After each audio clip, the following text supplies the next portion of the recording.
श्री शिवाय नमस्तु भीम हर हर महादेव। स्वागत है आपका हमारे चैनल एस्ट्रो ओम पर। दोस्तों, आप सभी लोग जानते हैं कि 9 मई 2024 यानी कि वैशाख गुरुवार के दिन तृतीया तिथि आ रहा है। दोस्तों, इसी दिन किया जाने वाला पंडित जी द्वारा बताया गया एक चावल के दाने वाला उपाय आप लोगों को जरूर करना चाहिए, क्योंकि दोस्तों यह एक ऐसा उपाय है जो कि इस उपाय को करने के बाद दोस्तों आपको पूरे कोई और उपाय को करने की जरूरत नहीं है, क्योंकि सबसे बड़ा सबसे नया यह उपाय पंडित जी ने अपनी अभी की सीहोर की कथा में ही बताया है। मैं जिस उपाय को आज हम आपको बहुत अच्छे से समझाने वाले हैं, इस वीडियो को देखने के बाद इस उपाय को समझने के लिए आपको कोई और विधि को देखने की जरूरत नहीं पड़ेगी। तो चलिए दोस्तों, उपाय को शुरू करते हैं। देखिए, यह दिन इतना खास होता है, इतना महत्वपूर्ण होता है। देखा है कभी कभी बड़े बड़े पूजा पाठ अनुष्ठान से जो मनों का पूर्ण नहीं होते। 9 मई 2024 यानी कि वैशाख गुरुवार के दिन तृतीया तिथि एक छोटे से उपाय करने से ही आपकी मनोकामना पूर्ण हो जाती है, और बहुत सारे लोगों ने इस उपाय को किया भी है और उनको इस उपाय को करने का फल भी जरूर मिला। अगर आप लोग भी इस उपाय को 9 मई 2024 यानी कि वैशाख गुरुवार तृतीया तिथि के दिन करना चाहते हैं, तो आप इस उपाय को पहले अच्छे से समझ लेना, सुन लेना, उसके बाद करना ना, आपको इसका फल जरूर मिलेगा। और इस उपाय को कर लेने से आपके घर में चाहे किसी भी प्रकार की दुख और समस्या क्यों ना चल रही हो, आपको उसका कारण भी नहीं पता है कि भाई ये समस्या किस कारण से चल रही है। उसका कुछ भी कारण हो सकता है, जैसे पितृ दोष हो सकता है या किसी भी तरह का मंगल दोष भी हो सकता है, और भी बहुत तरह के दोष होते हैं, कुछ भी हो सकता है। पर आपको इस उपाय को करने के लिए अपने दोष को पता लगाने की भी जरूरत नहीं है। 9 मई 2024 यानी कि वैशाख गुरुवार तृतीया तिथि के दिन इस एक चावल के दाने वाला उपाय को आप लोगों को कर लेना है।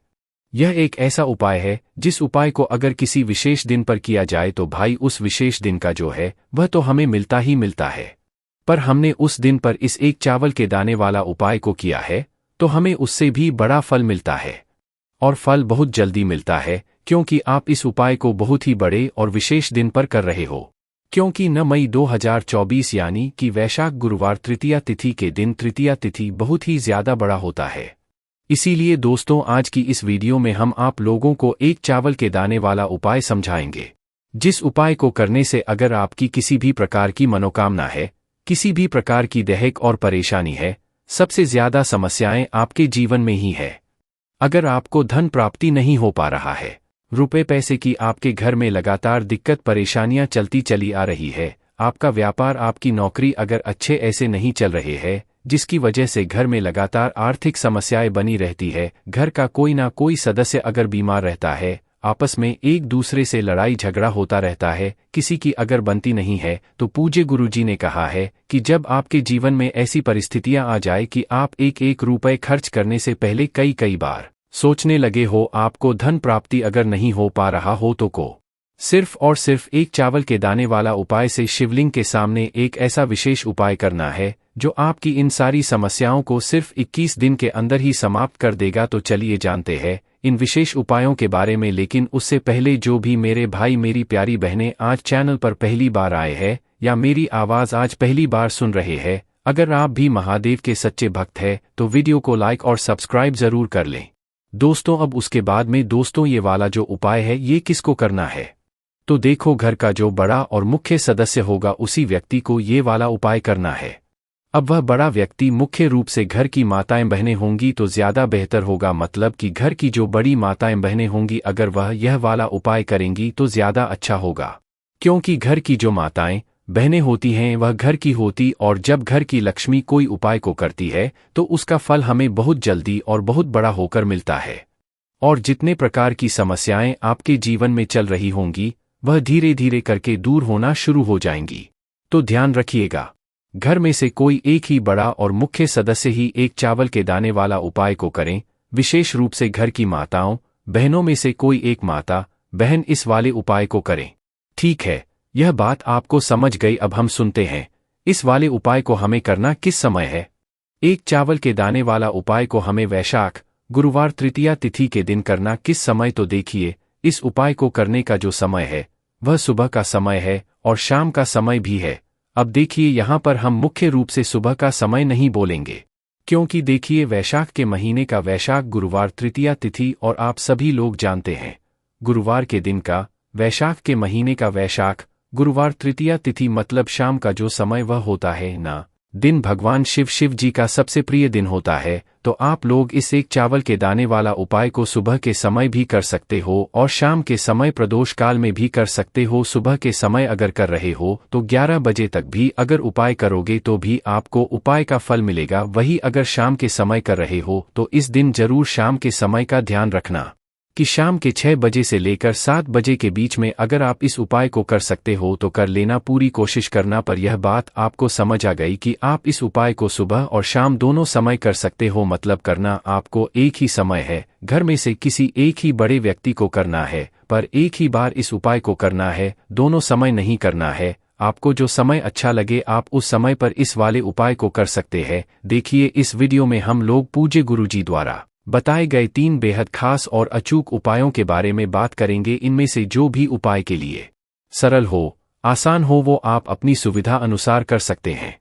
चलिए अब बात करते हैं पूज्य गुरुजी द्वारा बताए गए अपने पहले खास उपाय के बारे में। आपको 1 लोटा जल ले लेना है। लोटा आप तांबे का ले लीजिएगा और जल हमेशा की तरह अपने घर के किचन से आपको ले लेना है।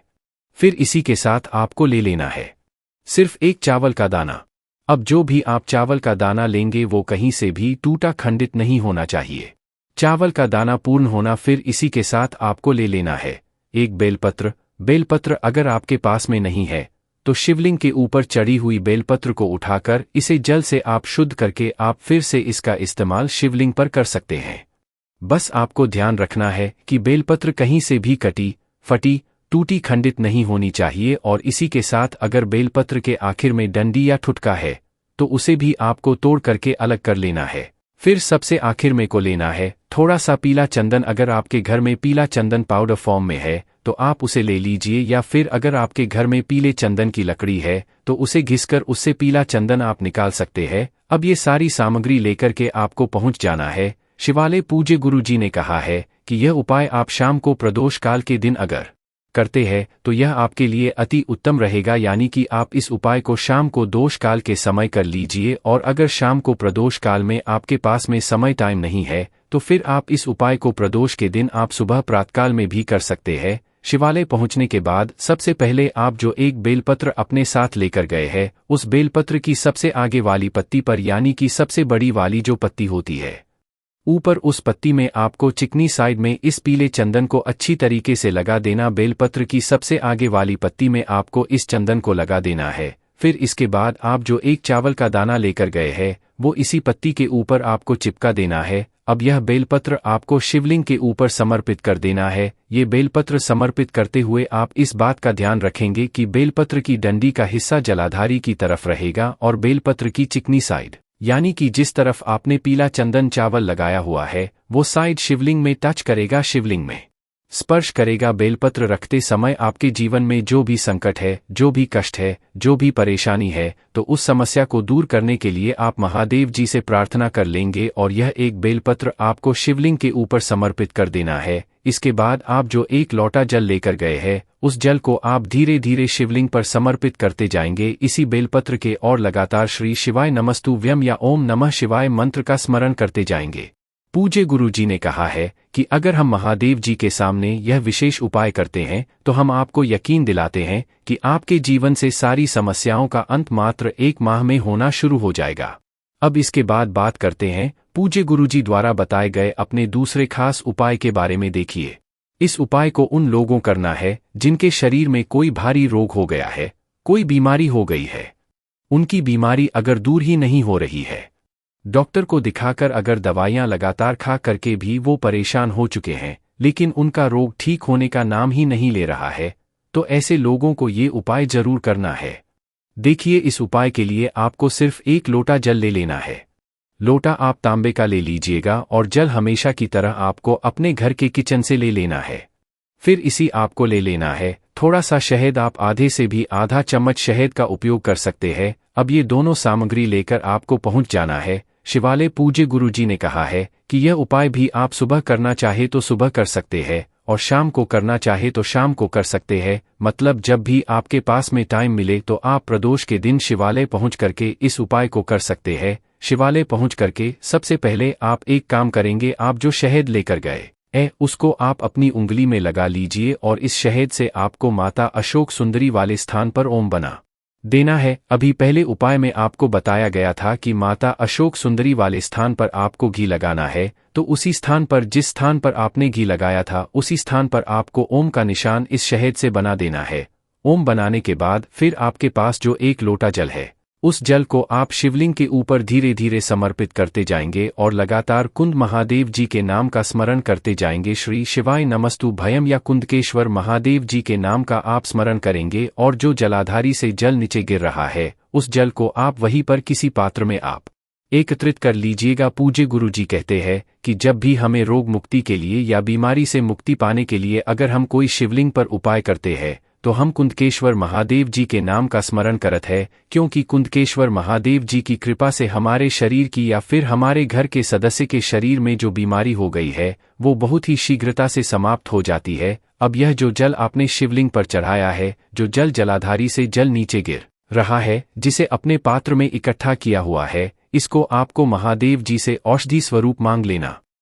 महादेव जी से प्रार्थना करने के बाद फिर ये जल लेकर के आपको पहुंच जाना है अपने घर और इस जल से आप करते रहिए। जो भी आपके घर में बीमार व्यक्ति है, जिस भी व्यक्ति के शरीर में भारी रोग हो गया है, उस व्यक्ति को इस जल का थोड़ा थोड़ा आचमन कराते जाइए। पूरे दिन में 2-4 बार इस जल का आचमन थोड़ा थोड़ा कराते जाइए और कुंदकेश्वर महादेव जी से प्रार्थना करते जाइए। पूज्य गुरु जी ने कहा है आपके शरीर के रोग ठीक हो जाएंगे। अब इसके बाद बात करते हैं पूज्य गुरु जी द्वारा बताए गए अपने सबसे आखिरी उपाय के बारे में। देखिए, इस उपाय के आपको सिर्फ 1 लोटा जल ले लेना है और साथ ही साथ आपको ले लेना है थोड़ा सा, अगर आपके पास में शुद्ध देसी घी है तो पूज्य गुरु जी कहते हैं कि यह आपके उपाय के लिए सबसे उत्तम साबित होगा, क्योंकि पूज्य गुरु जी हमेशा कहते हैं कि जब भी हम लोग शिवलिंग में चाहे तो दूध समर्पित करें, चाहे तो दही समर्पित करें और चाहे तो हम घी समर्पित करें, लेकिन वो सब का सब शुद्ध होना चाहिए, केमिकल वाला नहीं होना चाहिए। इससे हमारे महादेव हमसे अति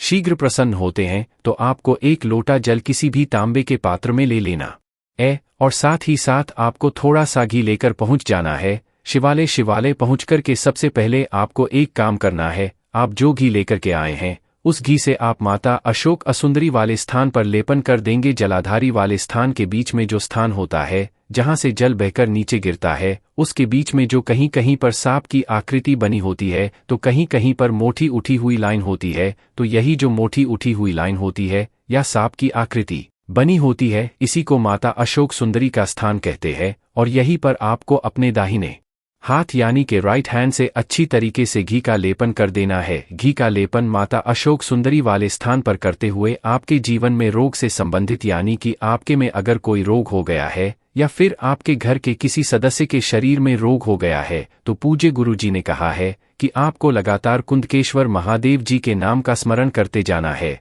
और यहाँ पर आपके जीवन में अगर कठिनाइयों या संकटों का अगर आपको सामना करना पड़ रहा है तो उसको दूर करने के लिए सुख समृद्धि की प्रार्थना करते हैं, तो आपको चंद्रमौली महादेव जी के नाम का स्मरण करना है। अपनी प्रार्थना चंद्रमौली महादेव जी से आपको कहना है। और अगर आप अपने कर्ज की समस्या को दूर करने के लिए इस उपाय को कर रहे हैं, तो अपने जीवन में आरन से मुक्ति पाने के लिए अगर आप इस उपाय को कर रहे हैं तो आपको आरन मुक्तेश्वर महादेव जी के नाम का स्मरण करना है। साथ ही साथ माता अशोक सुंदरी वाले स्थान पर आपको अच्छी तरीके से घी का लेपन करने के बाद आपके पास जो 1 लोटा जल है उस जल को आपके ऊपर धीरे धीरे समर्पित करते जाएंगे और लगातार श्री शिवाय नमस्तु भयम या ओम नमः शिवाय मंत्र का स्मरण करते जाएंगे। पूज्य गुरु जी ने कहा है कि इसके बाद जलाधारी से जो जल बहकर नीचे गिर रहा है उसको थोड़ा सा लेकर अपने ऊपर आप उसका छिड़काव कर लीजिए। फिर ऐसे ही आपको अपने घर को चले आना है। आपने जिस उंगली से घी लगाया है उसको अभी आपको साफ नहीं करना है, उस उंगली को कहीं पर आपको नहीं है,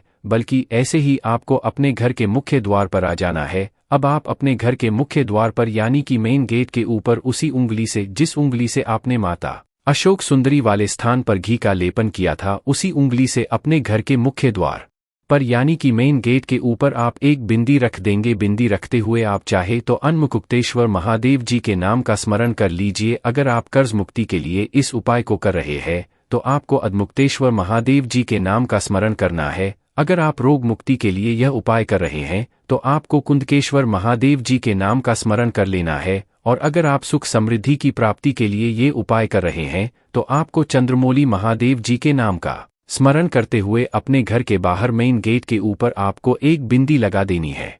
पूज्य गुरु जी कहते हैं, किया गया ये उपाय हमारे जीवन से इन सभी को समाप्त कर देता है और हमें सुख समृद्धि तथा वैभव की प्राप्ति करवाता है। बाकी दोस्तों, इस उपाय को करने में अगर आपको कोई भी दिक्कत समस्या आती है तो कमेंट करके पूछ सकते हैं। श्री शिवाय नमस्तु भीम। हर हर महादेव।